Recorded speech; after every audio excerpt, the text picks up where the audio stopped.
لمن ما فی السماوات والارض قل للہ، ان سے پوچھئے کس کا ہے جو کچھ کو ہے آسمان اور زمین میں، پھر کہہ دیجئے اللہ کا ہے۔ کتب علی نفسہ الرحمہ، اور یہ اصل میں کہنا کس اعتبار سے ہے کہ مشرکین مکہ بھی یہ مانتے تھے مالک اور خالق اللہ ہے۔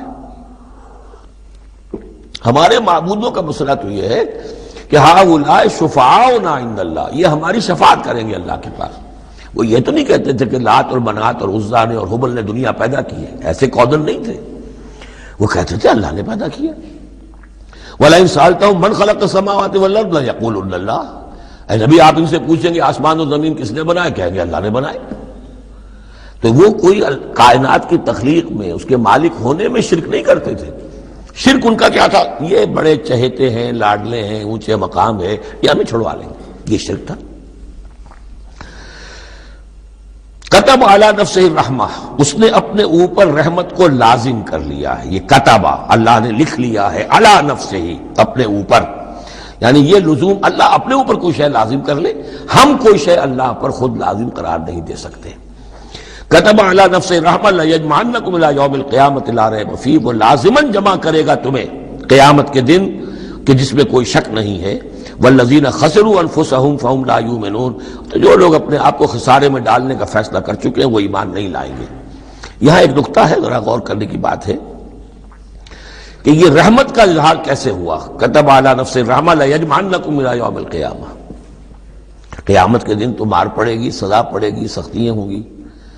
اہل ایمان کے لیے یہ رحمت کا ظہور ہوگا، یہاں رخ ہے اہل ایمان کے لیے، انبیاء و رسل کے لیے، صدیقین اور شہداء کے لیے، صالحین کے لیے۔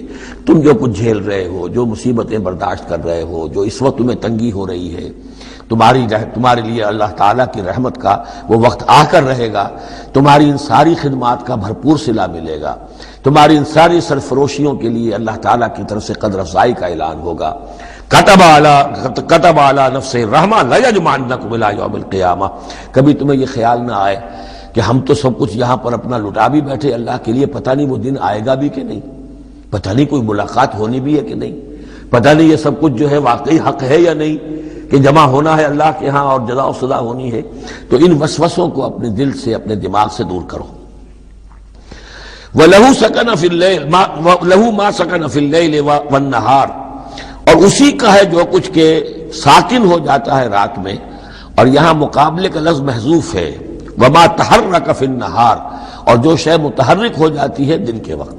یہ مقابلے کے لفظ کو قرآن مجید میں حذف کر دیا جاتا ہے تاکہ آدمی خود اپنی عقل سے کام لے، ورنہ ظاہر بات ہے کہ نہار جو ہے دن کا وقت جو ہے وہ سکون کے لیے نہیں ہے۔ وَلَهُ مَا سَكَنَ فِي اللَّيْلِ وَمَا تَحَرَّكَ فِي النَّهَارِ، وہ اسی کا ہے جو کچھ کے رات کے وقت سکون پکڑتا ہے اور دن کے وقت متحرک ہو جاتا ہے۔ وَهُوَ السَّمِيعُ الْعَلِيمُ، وہ سب کچھ سننے والا اور جاننے والا ہے۔ قُلْ أَغَيْرَ اللَّهِ أَتَّخِذُ وَلِيًّا فَاطِرِ السَّمَاوَاتِ وَالْأَرْضِ، ان سے کہیے لوگو، عقل کے ناخن لو، کیا میں اللہ کے سوا کسی اور کو اپنا ولی بنا لوں، اپنا کارساز، اپنا مولا، اپنا مالک، اپنا حمایت، اللہ کو چھوڑ کر کسی اور کو بنا لوں؟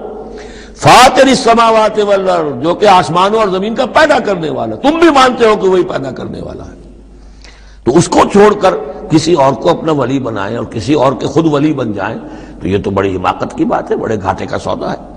وَهُوَ يُطْعِمُ وَلَا يُطْعَمُ، وہ کھانا کھلاتا ہے، اسے کھانا کھلایا نہیں جاتا۔ تم تو بتوں کے سامنے تو رکھتے ہو، چڑھاوے اور حلوے مانڈے پیش کرتے ہو، اللہ کو تو کوئی ضرورت نہیں، وہ تو کھلاتا ہے تمہیں، وہ رازق ہے۔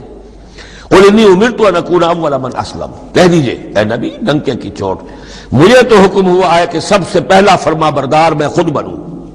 وَلَا تَكُونَنَّ مِنَ الْمُشْرِكِينَ، اور دیکھو تم ہرگز نہ ہو مشرکین کے اندر، مشرکین میں سے۔ قُلْ إِنِّي أَخَافُ إِنْ عَصَيْتُ رَبِّي عَذَابَ يَوْمٍ عَظِيمٍ، کہہ دیجئے کہ خود مجھے اندیشہ ہے اگر میں اپنے پروردگار کی نافرمانی کروں تو بڑے دن کے عذاب کا، میں بھی مستثنیٰ نہیں ہوں، میں بھی اللہ کا بندہ ہوں۔ جیسے آپ کو میں کہہ رہا ہوں کہ اللہ کی بندگی کرو، ایسے ہی مجھے بھی اللہ کی بندگی کرنی ہے۔ جیسے تم سے کہہ رہا ہوں کہ اللہ کی فرما برداری کرو، ویسے مجھے بھی کرنی ہے۔ اور جیسے تمہیں بتا رہا ہوں کہ اگر نافرمانی کرو گے تو پکڑے جاؤ گے، ایسے ہی میں بھی اگر بالفرض نافرمانی کروں گا تو مجھے بھی اندیشہ ہے۔ یہ بہت اہم آیات ہیں، ان کو سمجھنا چاہیے۔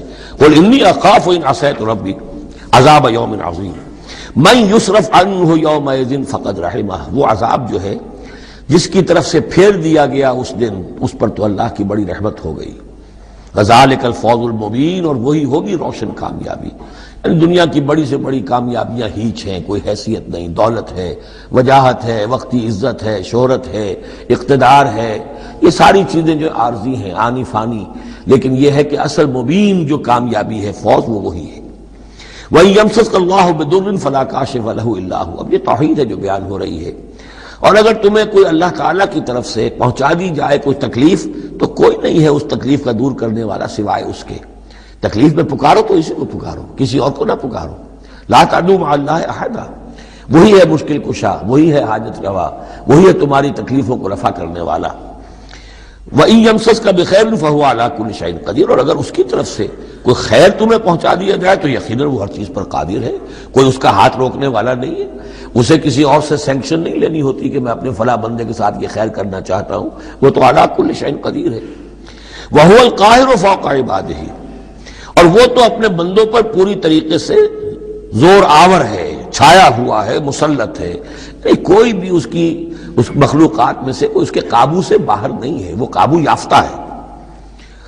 وَهُوَ الْحَكِيمُ الْخَبِيرُ، اور وہ ہے کمال حکمت والا اور ہر شے کی سے خبر رکھنے والا۔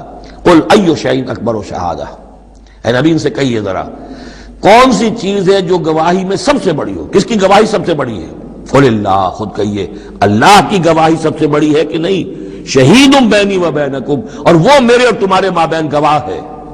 وَأُوحِيَ إِلَيَّ هَذَا الْقُرْآنُ لِأُنذِرَكُم بِهِ وَمَن بَلَغَ، اور میری جانب یہ قرآن وحی کیا گیا ہے تاکہ میں خبردار کر دوں تمہیں اس کے ذریعے سے اور اس کو بھی جس تک یہ پہنچ جائے۔ یہ گویا کہ اس سورہ کے عمود کا عکس ہے، یعنی میں نے بتایا عمود کیا ہے، حصی معجزہ ہم نہیں دکھائیں گے، بات ختم، لیکن اصل معجزہ یہ قرآن ہے۔ اے نبی ہم نے آپ پر یہ قرآن اتار دیا، آپ اس کے ذریعے تبشیر کریں، اسی کے ذریعے انذار کریں، اسی کے ذریعے تذکیر کریں۔ جس کے اندر صلاحیت ہے، جو طالب حق ہے، جو ہدایت چاہتا ہے، وہ ہدایت پالے گا۔ باقی جس کے دل میں کجی ہے، ٹیڑھ ہے، تعصب ہے، ضد ہے، ہٹ درمی ہے، حسد ہے، تکبر ہے، وہ آپ 10 لاکھ معجزے دکھا دیجئے وہ نہیں مانے گا۔ کیا علماء یہود نے مان لیے معجزے دیکھ کر حضرت مسیح علیہ السلام کے؟ کیسے کیسے معجزے، مردہ کو زندہ کر دینا، خلق حیات، یعنی گارے کا بنا ہوا پرندہ پھونک ماری اور وہ اڑتا ہوا پرندہ ہو گیا۔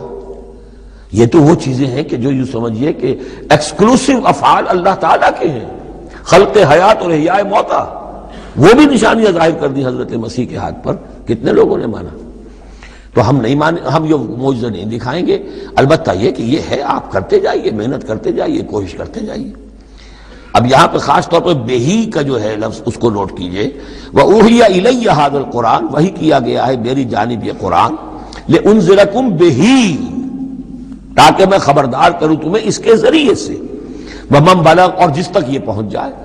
جس تک پہنچ جائے کا مطلب کیا ہے کہ میں تو تمہیں پہنچا رہا ہوں، اب جو امت بنے گی وہ آگے پہنچائے گی۔ جس تک قرآن پہنچ گیا، حضور کا انذار پہنچ گیا۔ یہ سلسلہ جو ہے تا قیام قیامت، کیونکہ حضور اپنے ہی زمانے کے لیے رسول بن کر نہیں آئے تھے، آپ تو تا قیام قیامت جو ہے اب آپ رسول ہیں، آپ ہی کی رسالت کا دور یہ چل رہا ہے۔ جو انسان بھی قیامت تک دنیا میں آئے گا وہ آپ کی امت دعوت میں شامل ہے، اسے پہچانا پیغام قرآن کا اب ذمہ ہے کس کے؟ امت محمد صلی اللہ علیہ وسلم کے۔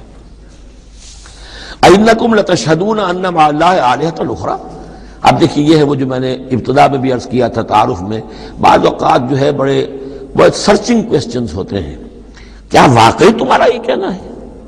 جب آپ کو معلوم ہو کہ جو کچھ یہ کہہ رہا ہے اس کا دل وہ نہیں ہے، یہ کچھ اوپر اوپر سے کہہ رہا ہے، وہ ضد ہے، ہٹ درمی ہے، تو پھر یہ کہ آنکھوں میں آنکھیں ڈال کر ذرا سرچنگ انداز میں جو ہے وہ آپ سوال کی، اِنَّكُمْ لَتَشْهَدُونَ أَنَّ مَعَ اللَّهِ آلِهَةً أُخْرَىٰ، کیا واقعی تم لوگ گواہی دیتے ہو اس کی کہ اللہ کے سوا کوئی اور بھی آلہہ ہے؟ واقعی؟ قُلْ لَا أَشْهَدُ، کہہ دیجئے بھائی ٹھیک ہے، اگر تم گواہی دیتے ہو تو میں تو نہیں دے سکتا، میرے لیے یہ ممکن نہیں ہے کہ ایسی خلاف عقل، ایسی خلاف فطرت بات جو میں کہہ سکوں۔ قُلْ إِنَّمَا هُوَ إِلَٰهٌ وَاحِدٌ، کہہ دیجئے کہ وہ تو ایک ہی الہ ہے، اکیلا، واحد۔ وَإِنَّنِي بَرِيءٌ مِّمَّا تُشْرِكُونَ، اور یہ کہ میں بری ہوں ان تمام چیزوں سے جنہیں تم شریک ٹھہرا رہے ہو، میرا تمہارا کوئی رابطہ اس معاملے میں نہیں ہے۔ الَّذِينَ آتَيْنَاهُمُ الْكِتَابَ يَعْرِفُونَهُ كَمَا يَعْرِفُونَ أَبْنَاءَهُمْ۔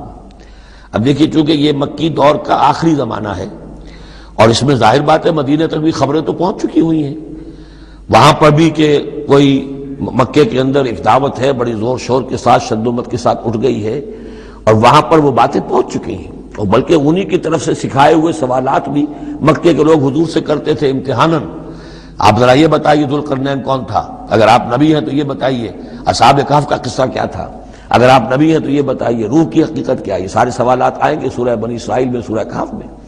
تو وہاں تک بات پہنچی ہوئی تھی، اور ظاہر بات ہے کہ ان کے جو لوگ تھے سمجھدار وہ سمجھ چکے تھے کہ یہ ہے وہ کہ جن کے ہم منتظر ہیں۔ یہ دوسری بات ہے کہ محروم رہ گئے۔ الذین آتیناہم الکتاب، وہ لوگ جنہیں ہم نے کتاب عطا فرمائی تھی، یعرفونہ، پہچانتے ہیں اس کو۔ ہو کی ضمیر دونوں طرف جا سکتی ہے، قرآن کی طرف بھی اور محمد کی طرف بھی صلی اللہ علیہ وسلم۔ باقی یہ میں واضح کر چکا ہوں، قرآن اور محمد مل کر ہی بینہ بنتے ہیں، یہ ایک ہی شے ہے، ایک ہی حقیقت ہے۔ حضور جو ہے قرآن مجسم ہے، قرآن ایک انسانی شخصیت اور سیرت و کردار کا ہیولہ پہن لے تو وہ محمد الرسول اللہ صلی اللہ علیہ وسلم، جیسے کہ حضرت ام المومنین حضرت عائشہ صدیقہ نے فرمایا تھا کانا خلق القرآن، حضور کی سیرت قرآن ہے۔ کما یعرفون ابناہم، جیسے کہ پہچانتے ہیں اپنے بیٹوں کو۔ الذین خسروا انفسہم فہم لا یؤمنون، البتہ جو لوگ اپنے آپ کو تباہ کرنے پر تل گئے ہیں تو وہ ایمان نہیں لائیں گے۔ ومن اسلم ممن افترى علی اللہ کذبا او کذب بآیاتہ، اس سے بڑھ کر ظالم کون ہوگا جس نے اللہ پر کوئی جھوٹ تہمت لگائی یا اس کی آیات کو جھٹلایا۔ یعنی یہ دو جرم جو ہیں برابر کے عظیم ترین جرم ہیں، اللہ کی آیات کو جھٹلانا یا کوئی شے گھڑ کر اللہ کی طرف منسوب کر دینا۔ انہ لا یفلح الظالمون، یقیناً ایسے ظالم کبھی فلاح نہیں پا سکتے۔